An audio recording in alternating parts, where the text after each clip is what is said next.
ಗಂಡ್ಪಾಪ ಆಯ್ತದ ಅಂತ ಅನ್ಕೊಂಡಿದ್ದೆ ಹೆಣ್ಪಾಪ ಆಯ್ತದ ಅಂತ ಅನ್ಕೊಂಡಿದ್ದೆ. ಅಲ್ಲ ನೀವ್ ಅನ್ಕೊಂಡಿದ್ದು ಯಾವ್ದು? ಸೊ ಹಾಯ್ ಎಲ್ರಿಗೂ ನಮಸ್ಕಾರ. ಎಲ್ರು ಹೇಗಿದ್ರ ಅಂತ ತುಂಬಾ ಚೆನ್ನಾಗಿದ್ರ ಅಂತ ತಿಳ್ಕೊಂಡಿದೀವಿ. ನಾವು ಕೂಡ ತುಂಬಾ ಚೆನ್ನಾಗಿದ್ದೀವಿ. ಇವತ್ತೇನಪ್ಪ ವಿಷಯ ಅಂತ ಹೇಳಿದ್ರೆ ತುಂಬಾ ದಿನದಿಂದ ನಾವು ವಿಡಿಯೋ ಮಾಡಿರ್ಲಿಲ್ಲ. ನೀವೆಲ್ಲರೂ ಕೇಳ್ತಾ ಇತ್ತು ಏನಪ್ಪಾ ಅಂತ ಹೇಳಿದ್ರೆ, ಅಣ್ಣ ನಿಮ್ಗೆ ಯಾವ ಪಾಪು ಆಗಿದೆ, ಸೀತಾ ಅವ್ರು ಹೇಗಿದ್ದಾರೆ, ಮತ್ತೆ ನಿಮ್ಗೆ ಯಾವ ಹಾಸ್ಪಿಟಲ್ ಡೆಲಿವರಿ ಆಗಿದ್ದು, ಹಾಗೇನೆ ಮತ್ತೆ ಪಾಪುಗೆ ಎಷ್ಟು ತಿಂಗಳಾಗಿದೆ, ಅಕ್ಕಾಗಿ ನಾರ್ಮಲ್ ಡೆಲಿವರಿನ ಅಥವಾ ಸಿಸರಿನ, ತುಂಬ ಕ್ವಶನ್ಸ್ಗಳನ್ನ ಕೇಳ್ತಾ ಇದ್ರಿ. ಅದಕ್ಕೆ ಯಾವುದಕ್ಕೂ ವಿಡಿಯೋ ಮಾಡೋಕ್ಕಾಗಿರಲಿಲ್ಲ. ಸೊ ಅದರಿಂದ ಇವತ್ತು ನಾನು ವೀಡಿಯೋ ಮಾಡ್ತಿದ್ದೀನಿ. ಮತ್ತು ಇದು ನಮ್ಮ ಅಜ್ಜ ಮನೆ, ತೋಟದ ಹತ್ರ ಬಂದಿದ್ವಿ. ಇಲ್ಲಿಂದನೇ ವೀಡಿಯೋ ಸ್ಟಾರ್ಟ್ ಮಾಡಿದ್ದೀನಿ. ಸೀತಾ ಅವರು ಮನೇಲಿದ್ದಾರೆ, ಬನ್ನಿರಿ. ತುಂಬ ಮಾತಾಡೋದಿದೆ, ಯಾರು ಕೂಡ ಸ್ಕಿಪ್ ಮಾಡೋಕ್ಕೆ ಹೋಗ್ಬೇಡ್ರಿ. ವಿಡಿಯೋ ನಿಮ್ಗೆ ಏನೇನು ಬೇಕೋ ಅದನ್ನೆಲ್ಲ ಇವತ್ತು ತಿಳಿಸ್ಕೊಡ್ತೀವಿ. ವಿಡಿಯೋನ ಕೊನೆವರೆಗೂ ನೋಡಿ, ಸರಿನಾ? ಸೊ ಬನ್ನಿ ಸೀತಾ ಅವ್ರ ಹತ್ರ ಹೋಗೋಣ, ಏನು ಮಾಡ್ತಿದ್ದಾರೆ ಅಂತ ನೋಡೋಣ ಬನ್ನಿ. ಸೊ ಇವಾಗ ಮನೆ ಹತ್ರ ಬಂದಿದ್ದೀವಿ, ಸೀತಾ ಒಳಗಡೆ ಇದ್ದಾಳೆ. ಸೊ ಮಾತಾಡ್ಸೋಣ ಬನ್ನಿರಿ. ನೋಡಿ ಇವರು ನಮ್ಮ ಅಜ್ಜಿಯವರು, ಇವರು ನಮ್ಮ ಪಾಪನ ಇವರೇ ನೋಡ್ಕೊಳ್ಳೋದು, ಕೇರ್ ಮಾಡೋದು ತುಂಬ ಚೆನ್ನಾಗಿ ಕೇರ್ ಮಾಡ್ತಾರೆ ಇವರು, ಸರಿನಾ? ಯಾಕ್ಲಾ ಏನು ಮಾಡ್ತಿದ್ದೀವಿ ಎಲ್ಲ ತೊಲ್ಗಳಿಂದ ಏನು ಮಾಡ್ತಿದ್ರಲ್ಲ? ಕರಿತಾರೆ ಅಮ್ಮ, ಕರಿತಾರೆ, ಹೋಗ ಬನ್ನಿ.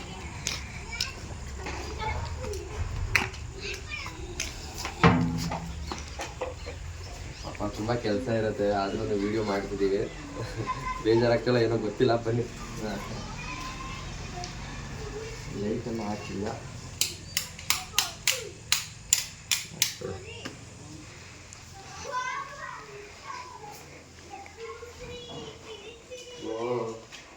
ಯಾರು ಬೇಜಾರು ಮಾಡ್ಕೋಬೇಡಿ.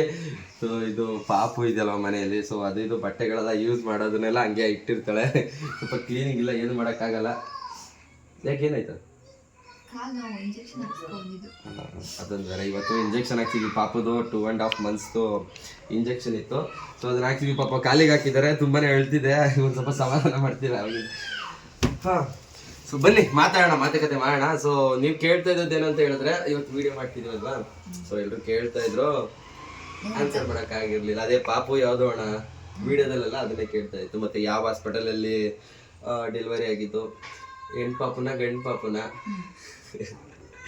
ಮತ್ತೆ ಸೀತಾ ಅವ್ರು ಹೇಗಿದ್ದಾರೆ, ತುಂಬಾ ಕೇಳ್ತಿದ್ರು. ಇವತ್ತು ಅದನ್ನೇ ಮಾತಾಡೋಣ ಅಂತ ಬಂದಿರೋದು.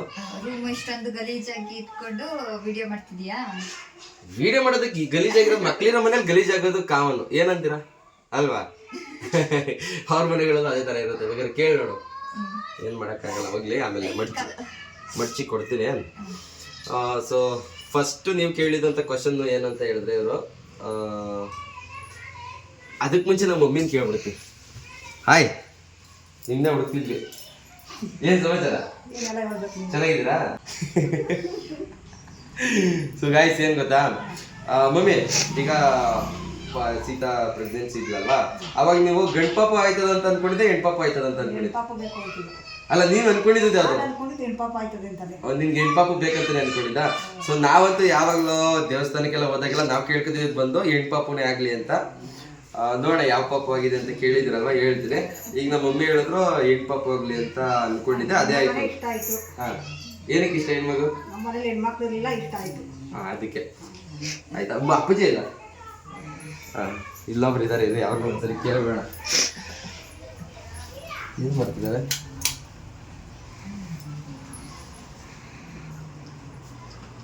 ಮಲ್ಕೊಂಡವ್ರೆ ಇವ್ರು. ಮಲ್ಕೊಳ್ಳಿ ಆಯ್ತು. ಇವ್ರಿಗೂ ಬೇಸಿಕ್ಲಿ ಡ್ಯೂಟಿಗೆ ಹೋಗಿದ್ರಲ್ವಾ, ಸೊ ಅದರಿಂದ ಮಲ್ಕೊಂಡಿದ್ದಾರೆ. ನಮ್ಮ ಅಪ್ಪ ಅವ್ರಿಗೂ ಹೆಣ್ಪಾಪು ಅಂದ್ರೆ ಇಷ್ಟನೇ ಇತ್ತು. ಸೊ ಅವರು ಯಾವಾಗಲೂ ಹೆಣ್ಪಾಪು ಅಂತಾನೆ ಹೇಳ್ತಿತ್ತು. ಅವ್ರಿಗೂ ಹೆಣ್ಪಾಪು ಅಂದ್ರೆ ಇಷ್ಟ ಇತ್ತು, ಸರಿನಾ? ಬನ್ನಿ. ಹೆಣ್ಪಾಪು ಆಗೋಕ್ಕೂ ಖುಷಿ ಆಯ್ತು. ಇಲ್ಲಿ ಬರ್ತಿದ್ದಾರೆ. ಸರಿ ಆಯ್ತು.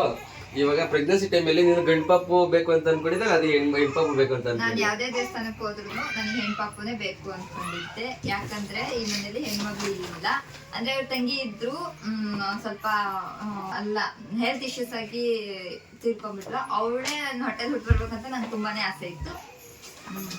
ಅದೇ ಕಂಡ್ಬಿಟ್ಬಿಟ್ಟ, ನನ್ಗೆ ಹೆಣ್ಪಾಪುನೇ ಬೇಕಿತ್ತು, ಹೆಣ್ಪಾಪುನೇ ಆಯ್ತು. ಬಿಟ್ಲು ಯಾವ ಪಾಪು ಅಂತ ಕೇಳ್ತಿರಲ್ಲ, ಸೊ ನಮಗಾಗಿರೋದು ಬಂದು ಹೆಣ್ಪಾಪು, ಸರಿನಾ? ನಮ್ಮ ಮನೆಗೆ ತುಂಬಾ ಜನ ಹೇಳ್ತಿದ್ರು, ಹೊಟ್ಟೆ ಸಣ್ಣದು ನಿಂದು ಗಂಡ್ ಪಾಪು ಆಗುತ್ತೆ, ನಿನ್ ಮೂಮೆಂಟ್ಸ್ ಎಲ್ಲ ಯಾವ ಕಡೆ ಇದೆ, ಹಂಗೆ ಹಿಂಗೆ ಅಂತೆಲ್ಲ ಕೇಳ್ತಿದ್ರು.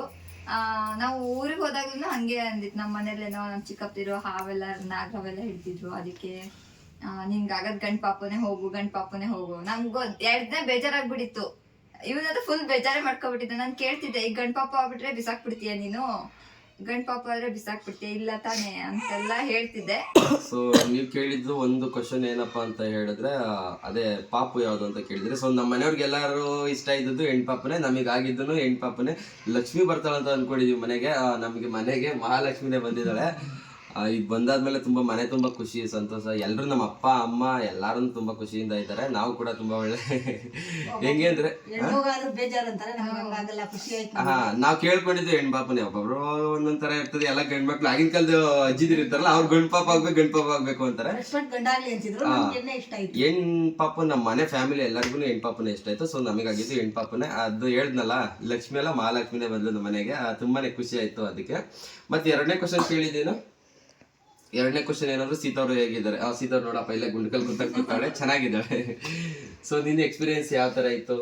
ಅದೇ ನಾವು ಈ ಮನೆಯಿಂದ ಬೆಂಗಳೂರಿಗೆ ಹೋಗಿದ್ವಿ. ಯಾಕಂದ್ರೆ ಇವರು ಕೆಲಸ ಇದು ಮಾಡಿದ್ರು, ಏನದು ಬೆಂಗಳೂರಿಗೆ ಟ್ರಾನ್ಸ್ಫರ್ ಮಾಡಿದ್ರು. ಅದಕ್ಕೋಸ್ಕರ ಬೆಂಗಳೂರಿಗೆ ಹೋಗಿದ್ವಿ. ಬೆಂಗಳೂರಿಗೆ ಹೋದ್ಮೇಲೆ ಪ್ರೆಗ್ನೆಂಟ್ ಆದೆ ನಾನು. ಆಗಿ ಎಷ್ಟು 2.5 ತಿಂಗಳೇನೋ ಆಗಿತ್ತು. ಮತ್ತೆ ವಾಪಸ್ ರಿಟರ್ನ್ ನಾವು ನಮ್ಮ ಅತ್ತೆ ಮನೆಗೆ. ಅದು ಏನಕ್ಕೆ ಅಂತ ಹೇಳ್ತೀನಿ ಕೇಳಿ. ಯಾಕಂದ್ರೆ ಪ್ರೆಗ್ನೆನ್ಸಿ ಟೈಮ್ ಅಲ್ಲಿ ಸ್ವಲ್ಪ ಕೇರಿಂಗ್ ಎಲ್ಲ ಬೇಕಲ್ವಾ, ಅದಕ್ಕೆ ಇವಳು ಮೆಟ್ಲತ್ತೆಲ್ಲ ಬಟ್ಟೆ ಒಣಗೋದು ಮತ್ತೆ ಬಟ್ಟೆ ಹಿಂಡಾಗೋದು ಅದೆಲ್ಲ ತುಂಬಾ ಕಷ್ಟ ಆಗ್ತಿತ್ತು. ಮತ್ತೆ ಅಡಿಗೆ ಮಾಡ್ಕೊಳ್ಳೋದೆಲ್ಲ ತುಂಬಾ ರಿಸ್ಕ್ ಅನ್ಸ್ತಿತ್ತು. ಆ ಟೈಮಲ್ಲಿ ಇವಳು ಕೇರಿಂಗ್ ಮಾಡ್ಕೊಳ್ಳೋದೇ ತುಂಬಾ ಇರುತ್ತೆ. ಬಟ್ ಅದಾದ್ಮೇಲೂ ನಮ್ಮ ಕೆಲಸಗಳೆಲ್ಲ ಮಾಡೋದು ತುಂಬಾ ಇತ್ತು. ಅದರಿಂದ ಬೇಡ ರಿಸ್ಕ್ ಏನಕ್ಕೆ ಅಂದ್ಬಿಟ್ಟು ನಮ್ಮ ಅಮ್ಮ ಅವರು ಕರೆದ್ರು, ಬಾ ಇಲ್ಲಿಗೆ ಬಂದ್ಬಿಡ್ರಿ ಅಂತ ಕರೆದ್ರು. ಅದಾದ್ಮೇಲೆ ಊರಿಗೆ ಬಂದ್ವಿ ನಾವು. ಎಷ್ಟು ಅಲ್ಲಿಂದ 2.5 ತಿಂಗಳಿಗೆ ಬಂದ್ಬಿಟ್ವಾ? 2.5 ತಿಂಗಳಿಗೆ ಊರಿಗೆ ಶಿಫ್ಟ್ ಆದ್ವಿ. ಇಲ್ಲಿಗೆ ಈ ಮನೆಗೆ ಬಂದ್ವಿ. ಈ ಮನೆಗೆ ಬಂದಾದ್ಮೇಲೆ ಆ ಅಮ್ಮನೆ ಎಲ್ಲ ನೋಡ್ಕೊತಿದ್ರು. ಪ್ರತಿಯೊಂದು ಪರಿಸ್ಥಿತಿಯಾಗ ಏನ್ ಬೇಕೋ ಎಲ್ಲ ಅವರೇ ಮಾಡ್ಕೊಡ್ತಿದ್ದು. ನಾವು ಫಸ್ಟು ಇವಳಿಗೆ ಸ್ಕ್ಯಾನಿಂಗ್ ಮಾಡಿಸಿದ್ದೆಲ್ಲ ಪ್ರತಿಯೊಂದು ಬೆಂಗಳೂರಲ್ಲಿ ಸ್ಕ್ಯಾನಿಂಗ್ ಮಾಡಿಸಿ ಬೇಬಿ ಟೆಸ್ಟಿಂಗ್ ಸ್ಕ್ಯಾನಿಂಗ್ ಅದು ಹಾರ್ಟ್ ಬೀಟ್ ಬಂದಿದ್ಯಲ್ಲ, 2 ಸ್ಕ್ಯಾನಿಂಗ್ ಅಲ್ಲೇ ಮಾಡಿಸಿದ್ವಿ. ಆಮೇಲೆ ಇಲ್ಲಿ ಬಂದ್ಮೇಲೆ ಹಾರೋಳಿಗೆ ಹೋಗಿದ್ವಿ. ಅಲ್ಲಿ ಹಾರೋಳಿಯಲ್ಲಿ ನಾವು ತೋರಿಸ್ತಿದ್ವಿ. ಅದಾದ್ಮೇಲೆ ಕನಕಪುರ ಇದಾದ್ವಿ. ಕನಕಪುರದಲ್ಲಿ ಪ್ರತಿಯೊಂದು ಚೆಕ್ ಮಾಡಿಸಿದ್ವಿ. ಮತ್ತೆ ಡೇಟ್ ಎಲ್ಲ ಕೊಟ್ಟಿದ್ರು. ಯಾವ ಡೇಟ್ ಕೊಟ್ಟಿದ್ದು ಅಂದ್ರೆ ಅದು ವೇರಿಯೇಷನ್ ಆಗ್ತಾ ಇರ್ತಿತ್ತು. 5 ತಿಂಗಳಿಗೊಂದು, ಆಮೇಲೆ 7 ತಿಂಗಳ ಸ್ಕ್ಯಾನಿಂಗ್ ಬೇರೆ ಡೇಟು, 8 ತಿಂಗಳಿಗೆ. ಅಂದ್ರೆ ನಮ್ದು ಓಡಾಟನೇ ಜಾಸ್ತಿ ಆಗೋಗಿತ್ತು. ಇದು ಮಗು ಅಂದ್ರೆ ಎಷ್ಟು 2.5-3 ಸಾವಿರ ಕಿಲೋಮೀಟರ್ ಜರ್ನಿ ಮಾಡಿದ್ದು ನನ್ ಜೊತೆನೆ. ಅದಾದ್ಮೇಲೆ ಇದು ಪ್ರೆಗ್ನೆನ್ಸಿ ಟೈಮ್ ಇನ್ನೇನು ಡೆಲಿವರಿ ಡೇಟ್ ಹತ್ರ ಬಂತು, ಇನ್ನೊಂದು 15 ಡೇಸ್ ಇದೆ ಅನ್ಬೇಕಾದ್ರೆ ಇವ್ರ ಅಮ್ಮ ಅವ್ರ ಮನೆಗೆ ಹೋಗಿದ್ವಿ. ಅವಾಗ ಒಂದು 900 ಕಿಲೋಮೀಟರ್ ಇದಾಯ್ತು. ಸೊ ಅಲ್ಲಿ ಏನಾಯ್ತು, ಇವಳಿಗೆ ಹುಷಾರ್ ತಪ್ಪೋದು ವೇರಿಯೇಷನ್ ಆಗ್ತಿತ್ತು. ಒಂದ್ ಸ್ವಲ್ಪ ಹೆಲ್ತ್ ಇಶ್ಯೂಸ್ ಎಲ್ಲ ಆಗ್ತಿತ್ತು. ಅದರಿಂದ ಏನಾಯ್ತು, ನಮಗೂ ಸ್ವಲ್ಪ ಭಯ ಆಯ್ತಾ. ಮತ್ತೆ ರಿಟರ್ನ್ ಊರಿಗೆ ಕರ್ಕೊಂಡ್ ಬಂದ್ವಿ. ಊರಿಗೆ ಕರ್ಕೊಂಡ್ ಬಂದು ಮತ್ತೆ ಸ್ಕ್ಯಾನಿಂಗ್ ಮಾಡಿಸಿದ್ವಿ. ಏನಾದ್ರು ಜರ್ನಿ ಮಾಡಿದ್ದು ಏನಾದ್ರು ಪ್ರಾಬ್ಲಮ್ ಏನಾದ್ರು ಆಗುತ್ತಾ ಅಂತ ಸ್ಕ್ಯಾನ್ ಮಾಡಿಸಿದ್ವಿ. ಮತ್ತೆ ಏನು ಪ್ರಾಬ್ಲಮ್ ಇರಲಿಲ್ಲ, ನಾರ್ಮಲ್ ಇತ್ತು. ಅದಾದ್ಮೇಲೆ ಇನ್ನೊಂದು 10 ಡೇಸ್ ಏನೋ ಇತ್ತು. ಅದಾದ್ಮೇಲೆ ಒಂದ್ಸರಿ ಟೆಸ್ಟಿಂಗ್ ಚೆಕಪ್ಗೆ ಹೋಗೋಣ ಮಾಡಿಸಿದ್ವಿ. ಮತ್ತೊಂದ್ಸರಿ ಎಲ್ಲ ನಾರ್ಮಲ್ ಬಂತು. ಅವಾಗ ನಮಗೆ ಸ್ವಲ್ಪ ಮನ್ಸಿಗೆ ಸಮಾಧಾನ ಆಯ್ತು. ಅದಾದ್ಮೇಲೆ ಚೆಕಪ್ ನಮಗೆ ಗೊತ್ತಾಗಿತ್ತು ಅಕ್ಟೋಬರ್ 25ಕ್ಕೆ ಡೇಟ್ ಕೊಟ್ಟಿದ್ರು. ಅದಾದ್ಮೇಲೆ ಆಯ್ತು. ಅದಾದ್ಮೇಲೆ ಮತ್ತೆ ಬೇಗನೆ ಇದಾಯ್ತಲ್ವಾ 25ಗೆ. ಅಂದ್ರೆ ಅದಕ್ಕಿಂತ ಮುಂಚೆನೆ ನಾವು ಡಾಕ್ಟರ್ ಹತ್ರ ಹೋದಾಗ ಅವ್ರು ಡಾಕ್ಟರ್ ಹೇಳಿದ್ರು, ನಾರ್ಮಲ್ ಡೆಲಿವರಿ ಆಗುತ್ತೆ ನಿಮಗೆ, ಒಂದ್ ಸ್ವಲ್ಪ ವಾಕ್ ಮಾಡಿ ಹಂಗೆ ಹಿಂಗೆ ಅಂತೆಲ್ಲ ಹೇಳಿದ್ರು. ನಾನು ಅದೇ ಇದ್ರಲ್ಲೇ ಇದ್ದೆ. ನಾನು ಅವರು ಹೇಳಿದ್ದು ರೂಟಲ್ಲೇ ಫಾಲೋ ಮಾಡ್ತಿದ್ದೆ, ಅವ್ರು ಹೇಳಿದ್ದನ್ನೇ. ಆಮೇಲೆ 25ನೇ ತಾರೀಕಿಗೆ ಹೋದಾಗ ಮಗು ವೇಟ್ ಜಾಸ್ತಿ ಐತೆ ನಿಮಗೆ. ಇಲ್ಲ ಮತ್ತೆ ಆಮೇಲೆ ಮಗುದ್ ಏನಾಗಿತ್ತು ಅಂದ್ರೆ ಮೂವ್ಮೆಂಟ್ ಇಲ್ಲ, ಹಾಗೆ ಹೀಗೆ ಅಂತ ಹೇಳಿದ್ರು. ಮೂವ್ಮೆಂಟ್ ಇಲ್ಲ ಈ ಟೈಮಿಗೆ ಅಂದ್ಬಿಟ್ಟು ಸಿಸರಿನ್ ಮಾಡ್ಬೇಕು ಅಂತ ಹೇಳಿದ್ರು. ನಾರ್ಮಲ್ ಡೆಲಿವರಿ ಆಗಲ್ಲ. ಮತ್ತೆ ಇವಳಿಗೆ BP ಎಲ್ಲ ವೇರಿಯೇಷನ್ ಆಗ್ತಾ ಇತ್ತು ಸ್ವಲ್ಪ. ಅದೊಂದು ಭಯ ಆಗಿತ್ತು ನನಗೆ. BP ಏನಾದ್ರು ವೇರಿಯೇಷನ್ ಆಯ್ತು ಅಂದ್ರೆ BP ಸ್ವಲ್ಪ ಲೋ ಆಯ್ತಾರೆ, ತಪ್ಪಕ್ಕೂ ಬಿದ್ದೈತಾಳೆ. ಅದೊಂದು ಭಯ ಇತ್ತು. ಆಮೇಲೆ ಯಾವುದೇ ರೀತಿ ಇದು ಇರ್ಲಿಲ್ಲ. ಇವಳೇನೋ ನನ್ ರೋಗ ತಂದಿಟ್ಲ. ಅಂದ್ರೆ ಒಬ್ಬೊಬ್ರು ಶುಗರ್ ಬರುತ್ತೆ, ಥೈರಾಯ್ಡ್ ಪ್ರಾಬ್ಲಮ್ ಇದ್ದೇ ಇರ್ತಾವ, ವಾಂತಿ ಅಂತೆ ಅದಂತೆ ಇದಂತೆ. ನನಗೆ ಯಾವ ಪ್ರಾಬ್ಲಮ್ ಇರ್ತಿರ್ಲಿಲ್ಲ. ಚೆನ್ನಾಗಿ ತಿಂತಿದ್ದೆ, ಆದ್ರೂ ದಪ್ಪ ಆಗ್ಲಿಲ್ಲ. ವೇಟ್ ಗೇನ್ ಏನೋ ಆಗಿಲ್ಲ, ಚಂದಾಗಿ ತಿಂತಿದ್ಲು, ವೇಟ್ ಗೇನ್ ಏನೋ ಆಗಿರ್ಲಿಲ್ಲ. ಆಮೇಲೆ ಏನಾಯ್ತು, ಈಗ ಒಂದು 10 ಡೇಸ್ ಮುಂದೆನೆ ಡೆಲಿವರಿಗೆ ಇದಾಯ್ತು, ಡೇಟ್ ಆಯ್ತು. ನಾವೆಲ್ಲ ಹೋದ್ವಿ. ಮತ್ತೆ ನಾರ್ಮಲ್ ಆಗುತ್ತೆ ಅಂತ ನಾವೆಲ್ಲ ಆಸೆಗಿದ್ರು. ನಮ್ಮ ಅಮ್ಮನ ನಾರ್ಮಲ್ ಆಗ್ಲಿ ಅಂತ ಅಂತಿದ್ರು. ಲಾಸ್ಟ್ ಮೂಮೆಂಟ್ ಅಲ್ಲಿ ಈ ತರ ಹಿಂಗೆ ಇದ್ದಿರ್ಲಿಲ್ಲ. ಹೇಳಿದ್ದವರು ಹಿಂಗೆ ಬಂದ್ ಹೋಗ್ರಿ ಅಂತೇಳಿ ಅವಾಗ ಹೇಳಿದ್ದವರು, ಬೇಬಿ ಮೂಮೆಂಟ್ ಕಡಿಮೆ ಇದೆ, ಆಮೇಲೆ ಸಿಸರಿನ್. ಆಮೇಲೆ ನಾವು 26ಗೆ ಹೋಗಿದ್ ನಾವು. Next day next date 26th. Dasara ಟೈಮಲ್ಲಿ ಹೋಗಿದ್ವಿ. ಯಾವ್ದು ದೇವರು ಸೆಕೆಂಡ್ ಕುಷ್ಮಂಡ ದೇವಿನ ಯಾವುದೋ ಇದಿತ್ತು. ಆ ಡೇಟಲ್ಲಿ ಡೇಟ್ ಬಂದು 26, ಟೈಮು ಒಂದು 12 ಗಂಟೆ ಸಮಥಿಂಗ್. ಇದರಲ್ಲಿ ಆ ಟೈಮಲ್ಲಿ ಏನಂದ್ರೆ ಈಗ ಒಳಗಡೆ ಕರ್ಕೊಂಡು ಹೋಗಿದ್ರು ನಮಗೆಲ್ಲ ಕೈ ಕಾಲೆಲ್ಲ ನಡ್ಗ, ಏನಪ್ಪ ಹೆಚ್ಚು ಕಮ್ಮಿ ಏನಾದ್ರು ಆಯ್ತದ, ಏನ್ ಕತೆ ಅಂತ ನಮ್ಮ ಅಪ್ಪ, ನಾನು, ನಮ್ಮಮ್ಮ ಮತ್ತೆ ಇವರಮ್ಮನೂ ಇದ್ರು. ಟೋಟಲ್ ಒಂದು 4-5 ಜನ ಮತ್ತೆ ನಮ್ಮ ಅತ್ತೆನೂ ಇದ್ರು. ವೆಯ್ಟ್ ಮಾಡ್ತಾ ಇದ್ವಿ. ಅದು ನಮ್ದು ತಾಯಿ ಮಕ್ಕಳು ಗೌರ್ಮೆಂಟ್ ಹಾಸ್ಪಿಟಲ್ ಇದೆ. ನನ್ ಡೆಲಿವರಿ ಆಗಿದ್ದು ಗೌರ್ಮೆಂಟ್ ಹಾಸ್ಪಿಟಲ್ ಅಲ್ಲೇ ಕನಕಪುರದಲ್ಲಿ. ತುಂಬಾ ಚೆನ್ನಾಗಿ ಕೇರ್ ಮಾಡಿದ್ರು. ನಮಗಂತೂ ಡಾಕ್ಟರ್ಸ್ ಎಲ್ಲ ಎಷ್ಟು ಇಷ್ಟ ಆದ್ರು ಅಂದ್ರೆ ಒಂಥರ ಫ್ರೆಂಡ್ಲಿ ಆಗಿ ಟ್ರೀಟ್ ಮಾಡ್ತಿದ್ರು. ನಮಗಂತೂ ನೋಡಿ ಖುಷಿ ಆಯ್ತು ನೋಡಪ್ಪ, ಗೌರ್ಮೆಂಟ್ ಹಾಸ್ಪಿಟಲ್ ಇಷ್ಟೊಂದು ಚೆನ್ನಾಗಿ ಟ್ರೀಟ್ ಮಾಡ್ತಾರೆ ಅಂತ ನಮ್ಗಂತೂ ತುಂಬಾ ಖುಷಿ ಆಯ್ತು. ಮತ್ತೆ ಅದಾದ್ಮೇಲೆ ಪಾಪುನ ತಗೊಂಡ್ ಬಂದ್ರು. ನಾನು ಭಯ ಪಡ್ತಿದ್ವಿ, ಏನಪ್ಪ ಏನಾರು ಹೆಚ್ಚು ಕಮ್ಮಿ ಆಯ್ತದ ಅಂತ ಯೋಚನೆ ಮಾಡ್ತಿದ್ವಿ. ಅದಾದ್ಮೇಲೆ ಮಗುನ್ ತಗೊಂಡ್ಬಂದ್ ಕೊಟ್ರು. ನನಗೂ ಹೇಳಿಲ್ಲ ಸಿಸೇರಿಯನ್ ಮಾಡ್ಬೇಕಾದ್ರೆ ಯಾವ ಪಾಪ ಆಯ್ತು ಅಂತಾನೆ ಹೇಳಿಲ್ಲ. ಪವಿತ್ರ ನಿಂಗೆ ಯಾವ ಪಾಪ ಆಗಿದೆ ಗೊತ್ತಾ ಅಂತ ಕೇಳಿದ್ರು. ಇಲ್ಲ ಅಂತ ಹೇಳಿದೆ. ನಾನು ಇವಾಗ ಹೇಳಲ್ಲ ನಿನಗೆ, ನೀ ಸುಧಾರಿಸ್ಕೊ, ಆಮೇಲಿಂದ ನಿಂಗೆ ಸರ್ಪ್ರೈಸ್ ಕೊಡ್ತೀನಿ ಅಂತ ಡಾಕ್ಟ್ರೇ ಎಷ್ಟೊಂದು ಫ್ರೆಂಡ್ಲಿ ಆಗಿ ಮಾತಾಡಿ ನಮ್ ಜೊತೆ ಇದು ಮಾಡಿದ್ರು. ಅದಾದ್ಮೇಲೆ ನಾವು ಪಾಪುಗೆ ನಮ್ಗೆ ಹೊರಗಡೆ ಎಲ್ಲ ಕೂತಿದ್ವಿ, ನಾವು ಭಯದಿಂದಾನೇ ಕೂತಿದ್ವಿ. ಬಂದು ಒಬ್ರು ಸಿಸ್ಟರ್ ಪವಿತ್ರ ಕಡೆಯವ್ರು ಯಾರಿಲ್ಲಿ ಅಂತ ಹೇಳಿದ್ರು. ಸಿಸ್ಟರ್ ನಾನೇ ಅಂತ ಹೇಳಿದೆ. ಅದಾದ್ಮೇಲೆ ಕಂಗ್ರಾಚುಲೇಷನ್ ನಿಮ್ಗೆ ಹೆಣ್ಪಾಪು ಆಯ್ತು ಅಂತ ಹೇಳಿದ್ರು. ನಮಗ್ ಒಂದ್ ಕಡೆ ಖುಷಿ. ಅದಾದ್ಮೇಲೆ ನಾವು ಫಸ್ಟ್ ಸೀತಾ ಹೆಂಗಿದ್ದಾಳೆ ಸೀತಾ ಅಂದ್ರೆ ಇವಳ ಹೆಸರು ಪವಿತ್ರ ಹೆಂಗಿದ್ದಾಳೆ ಅಂತ ಕೇಳ್ತಿದ್ವಾ. ಇಲ್ಲ ಅವರು ತಾಯಿ ಮಕ್ಳು ಇಬ್ರು ಆರೋಗ್ಯವಾಗಿದ್ದಾರೆ ಅಂದಾಗ ನಮಗೊಂಥರ ಖುಷಿ ಆಯ್ತು. ಇದು ಹೊರಗಡೆ ಎತ್ಕೊಂಡು ಹಳ್ಳಿಲ್ಲ ಅಲ್ವಾ, ಎತ್ಕೊಬಂದ್ ಕೊಟ್ರು ನಮ್ ಕೈಗೆ. ನನ್ ಕೈ ಕೊಡ್ಲಿಲ್ಲ, ನಮ್ಮ ಅಮ್ಮನ ಕೈ ಕೊಟ್ರು. ಆ ಮೂಮೆಂಟ್ ಯಾವ ತರ ಇರುತ್ತೆ ಅಂದ್ರೆ, ಮಕ್ಳು ಮನೆಗೆ ಬರ್ತವೆ ಅಂತಂದಾಗ ಖುಷಿ ಯಾರಿಗೂ ಹೇಳ್ಕೊಳಕ್ಕಾಗಲ್ಲ, ಅಷ್ಟು ಖುಷಿ ಆಗ್ತಿತ್ತು ನಮಗಂತೂ. ನಮ್ಮ ಅಪ್ಪ ಕಣ್ಣಲ್ಲಿ ನೀರು ಹಾಕ್ಬಿಟ್ರು. ಬಿಡ್ರಿ, ಹೆಣ್ಪಾಪು ಆಗೈತೆ, ಹೆಂಗೋ ಮನೆಗೆ ಲಕ್ಷ್ಮಿ ಬಂದ್ಲು ಅಂದ್ಬಿಟ್ಟು. ಹೆಣ್ಪಾಪು ಬೇಕು ಅಂತ ನಮ್ಮ ಅಪ್ಪ ತುಂಬಾನೇ ಇಷ್ಟಪಟ್ಟಿದ್ರು. ಅದಕ್ಕೆ ಹೆಣ್ಪಾಪು ಆಯ್ತು ಅಂದ್ಬಿಟ್ಟು ಕಣ್ಣಲ್ಲಿ ನೀರು ಹಾಕಬಿಟ್ರು ಪಾಪ. ಆಮೇಲೆ ನಮ್ಮ ಅಮ್ಮನ ಕೈ ಕೊಟ್ರು. ನಮ್ಮ ಅಮ್ಮನ ಕೈ ಕೊಟ್ಟಾದ್ಮೇಲೆ ಎಲ್ರದ್ದು ಖುಷಿ ಆದ್ರು ಅಲ್ವಾ. ಶಿಫ್ಟ್ ಮಾಡಿದ್ರು. ಅಲ್ಲಿ ಒಂದು 3-4-5 days ಏನೋ ಇದ್ವಿ ನಾವು. ಸಿಸೇರಿಯನ್ ಆಗಿತ್ತಲ್ವಾ. ಹ್ಮ, ನಿಮ್ದೇ ಸ್ಟೋರಿ ಹೇಳ್ತಿರೋದು, ನಿಮ್ದೇ ಸ್ಟೋರಿ ಹೇಳ್ತಿರೋದು. ಕೇಳ್ತಿದ್ರು ಸ್ವಲ್ಪ ಜನ, ಅದಕ್ಕೆ ಕೇಳ್ತಾ ಇದ್ದೀವಿ. ರಮ್ಮ ಆಯ್ತು. ಆದ್ಮೇಲೆ ಮನೆ ಕರ್ಕೊಂಡು ಬಂದ್ವಿ. ಒಂದು 5 days ಆದ್ಮೇಲೆ ಎಲ್ಲ ವಿಡಿಯೋ ಮಾಡೋದೆಲ್ಲ ನೋಡ್ತಿರ್ತಾರೆ. ನಮ್ಮ ಸಿಸ್ಟರ್ಸ್ ಎಲ್ಲ ಬಂದ್ ಮಾತಾಡ್ಸೋರು, ವಿಡಿಯೋ ಚೆನ್ನಾಗಿ ಮಾಡ್ತೀರಾ, ಒಳ್ಳೆ ಇಲ್ಲ ಅಲ್ಲಿ ಬರ್ತಿದ್ರು. ಮತ್ತೆ ಅಲ್ಲಿ ಒಂದ್ ಸ್ವಲ್ಪ ಜನ ಪ್ರೆಗ್ನೆನ್ಸ್ ಇವರೆಲ್ಲ ಬರ್ತಿರೋಲ್ವಾ, ಮತ್ತೆ ಮಕ್ಳಾಗಿರೋರು ತುಂಬಾ ಜನ ಇರ್ತಿರಲ್ಲ ವಾರ್ಡ್ಗಳಲ್ಲಿ. ಎಲ್ರು ಬಂದ್ ಮಾತಾಡ್ತಿರೋ. ನಮ್ಗೆ ಒಂಥರ ಖುಷಿ ಆಗೋದು, ಎಲ್ರು ಬಂದ್ ಮಾತಾಡ್ತಾರಲ್ಲಪ್ಪ, ಇದನ್ನೆಲ್ಲ ಗುರ್ತಿಸ್ತಾರಲ್ಲ ಅಂತ. ಏನು ತೊಂದ್ರೆ ಇಲ್ದಂಗೆ ಪಾಪು ಆಗಿದೆ. ನಮಗಾಗಿರೋದು ಬಂದು ಹೆಣ್ಪಾಪು. ಇವ್ರು ಹುಟ್ಟಾಗ ವೇಟ್ ಬಂದು 2 kg 800 ಗ್ರಾಮ್ ಇತ್ತು ಪಾಪು. ನಾನು ವಾರ್ಡ್ ಶಿಫ್ಟ್ ಆಗೋವರೆಗೂ ನನಗೆ ಆಗಿರೋದು ಗಂಡ್ ಮಗುನೇ ಅಂತ ಅನ್ಕೊಂಡಿದ್ದೆ. ಯಾಕಂದ್ರೆ ಯಾರ್ಯಾರೋ ಏನೇನೋ ಹೇಳಿದ್ರು, ಅಂದ್ರೆ ಹೊಟ್ಟೆ ಸಣ್ಣ, ಹಾವು ಹಿಡ್ದಿದಾರೆ ನಿಮ್ಮನೇಲಿ, ನಿನ್ ಗಂಡ್ ಪಾಪನೇ ಆಗೋದು, ನನ್ ಗಂಡ್ ಪಾಪನೇ ಆಗಿತ್ತು ನನಗೆ ಅಂತ ಮೈಂಡ್ ಸೆಟ್ ಅಲ್ಲಿ ಇದು ಮಾಡ್ಕೊಬಿಟ್ಟಿದ್ದೆ. ಆಮೇಲೆ ವಾರ್ಡ್ ಶಿಫ್ಟ್ ಮಾಡ್ಮೇಲೆ ನಂಗೆ ಗೊತ್ತಾಗಿದ್ದು ಹೆಣ್ ಪಾಪು ಆಗಿತ್ತು ನನಗೆ ಅಂತ ಹೇಳಿ. ಅದಾದ್ಮೇಲೆ ಕರ್ಕೊಂಡ್ ಬಂದ್ವಿ, ಮನೆ ಕರ್ಕೊಂಡ್ ಬಂದ್ವಿ. ಎಲ್ರು ಬಂದ್ ನೋಡಿದ್ರು. ನಾರ್ಮಲ್ ಡೆಲಿವರಿ ಅಲ್ಲ, ಸಿಸೇರಿಯನ್. ಇದೊಂದು ಕನ್ಫರ್ಮ್ ಆಯ್ತಾ, ನಾರ್ಮಲ್ ಆಗ್ಬೇಕಾಗಿತ್ತು ಅಂತ ನೀವ್ ಹೇಳ್ತೀರಾ. ಅಲ್ಲಿ ಆಗ್ಬೇಕಾಗಿರೋದು ಆಗೋದು. ಫಸ್ಟ್ ಒಂದ್ ಬಂದು ನಮ್ಗೆ ಆಗಿರೋದು ಹೆಣ್ಪಾಪು. ಮತ್ತೆ ಇವ್ರಿಗೆ ಸಿಸೇರಿಯನ್ ನಾರ್ಮಲ್ ಅಂತ ಕೇಳ್ತೀರಿ, ಸಿಸೇರಿಯನ್ ಆಗಿರೋದು. ಮತ್ತೆ 3ನೇದ್ ಬಂದು ಸೀತಾ ಚೆನ್ನಾಗಿದ್ದಾರೆ, ಗುಂಡ್ಕಲ್ ತರ ಕೂತಿದ್ದಾಳೆ. ಮತ್ತೆ ಇನ್ನೇನ್ ಕೇಳಿದಾರೆ, ಪಾಪುಗೆ ಎಷ್ಟು ತಿಂಗಳು ಅಂತ ಕೇಳಿದಿರಲ್ವಾ. ಸೊ ಇವಾಗ ಪಾಪುಗ್ ಬಂದು 3 months ಕಂಪ್ಲೀಟ್ ಆಗುತ್ತೆ. ಇದ್ರಲ್ಲಿ ಹಾಸ್ಪಿಟಲ್ ಅಲ್ಲಿ BCG ಏನು ಟೋಟಲ್ 1.5 ತಿಂಗಳು ಹಾಕಿದ್ರು.